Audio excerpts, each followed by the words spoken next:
Hi అండి. నేను Sirisha. Welcome to Sirisha's మీమా వంటిల్లు. మనం రోటి పచ్చళ్ళు రకరకాలవి ఎప్పుడు తింటూనే ఉంటాం. వంకాయ ఎగురు పచ్చడి ఎప్పుడైనా ట్రై చేశారా? చేయకపోతే తప్పకుండా ట్రై చేయండి. చాలా టేస్టీగా ఉంటుంది. ఇది చేసుకోవడం కూడా చాలా ఈజీ. సూపర్‌గా ఉంటుంది. తప్పకుండా ట్రై చేయండి. ఇప్పుడు ప్రిపరేషన్‌లో ముందుగా నేనిక్కడ తెల్లటి వంకాయల్ని 3 తీసుకున్నాను. మీకు ఈ వంకాయలు ఎక్కడైనా సరే రైతు బజార్‌లో తప్పకుండా దొరుకుతూనే ఉంటాయి. మీరు కూడా ట్రై చేయండి. ఇవి దొరక్కపోతే గనక నీలం వంకాయలు పెద్దవి దొరుకుతుంటాయి. అవి కూడా ట్రై చేయొచ్చు. ఏ వంకాయ అయినా కూడా బానే ఉంటుంది. కానీ తెల్ల వంకాయలైతే టేస్ట్ ఇంకా బావుంటుంది. ఇప్పుడు దీనికి వంకాయ కాల్చుకునే ముందు మనం శుభ్రంగా కడుక్కొని, క్లాత్ పెట్టి తుడుచుకుని, దాని మీద కొద్దిగా ఆయిల్‌ని అప్లై చేసి, స్టవ్‌ని సిమ్‌లో పెట్టుకొని, దాని మీద ఈ వంకాయని పెట్టి కాల్చుకోవాలి. ఎక్కువగా హైలో అయితే పెట్టకూడదు. హైలో పెడితే ఏమవుతుందంటే పైన మనకి మాడిపోయిన కలర్ అయితే వస్తుంది కానీ లోపల వంకాయ ఏమీ ఉడకకుండా అలానే ఉండిపోతుంది. అందువల్ల మనం కర్రీ ప్రిపేర్ చేసినప్పుడు, పచ్చడి ప్రిపేర్ చేసినప్పుడు అందులో ఉన్న వంకాయ గింజలన్నీ కూడా మనకి పలుకు పలుకుగా తగులుతూ ఉంటాయి. అంటే వంకాయ సరిగ్గా కుక్ అవ్వలేదని అర్థం అనమాట. అందుకని మనం వంకాయలను ఎప్పుడు కూడా సిమ్‌లో పెట్టే కాల్చుకోవాలి. చూసారు కదా!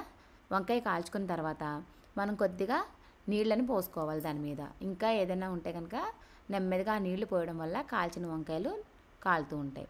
ఇప్పుడు రెండో వంకాయని కూడా స్టవ్ మీద పెట్టాను. ఈ లోపల మనం పచ్చడి ప్రిపరేషన్‌లో స్టవ్ మీద కడాయి పెట్టుకుని, స్టవ్‌ని సిమ్‌లో పెట్టుకుని కొద్దిగా ఆయిల్‌ని వేసుకోవాలి.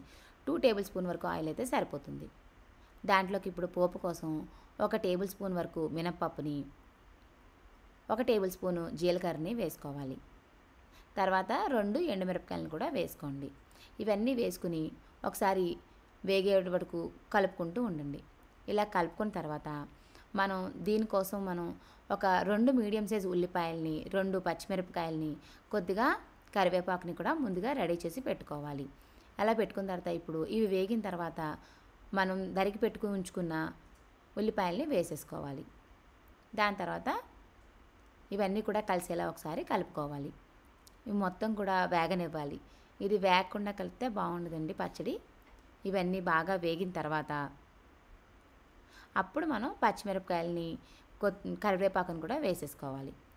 ఇవి బాగా వేగడానికి ఒక 2, 3 నిమిషాలు టైం పడుతుంది అంతే. స్టవ్‌ని సిమ్‌లోనే పెట్టుకోండి. అప్పుడే దోరగా వేగుతాయి. చూసారు కదా! 2, 3 నిమిషాల తర్వాత ఇలా వేగిపోయిన తర్వాత మనం ఇప్పుడు పచ్చిమిరపకాయలని వేసేసుకుందాం. దాని తర్వాత కరివేపాకును కూడా వేసేసుకుని ఒక్క నిమిషం పాటు వేయిస్తే సరిపోతుంది. పచ్చిమిరపకాయలు పెద్దగా ఎక్కువగా వేగాల్సిన అవసరం ఏం లేదు.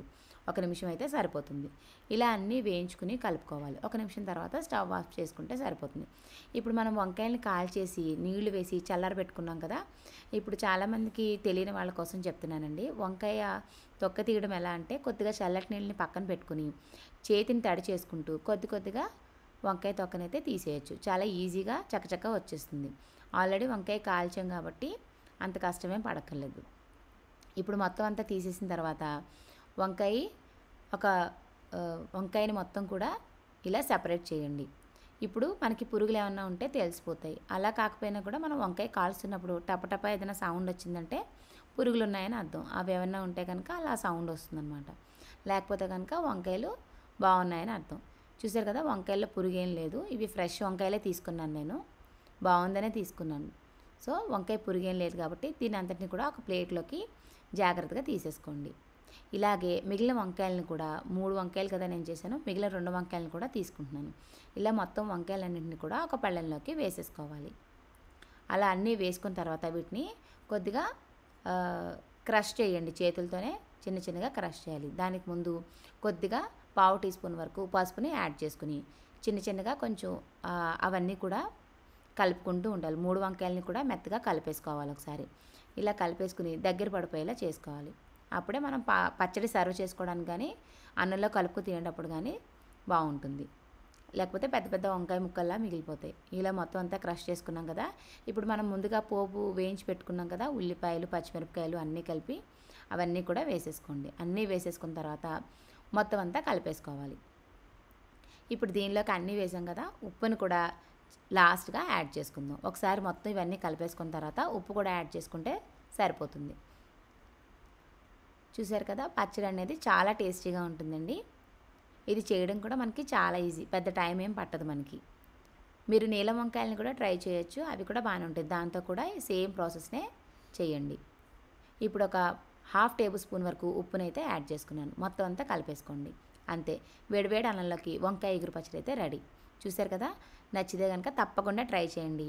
ఈ వంకాయ ఎగురు పచ్చడి మీద మీ అభిప్రాయాన్ని కామెంట్ సెక్షన్లో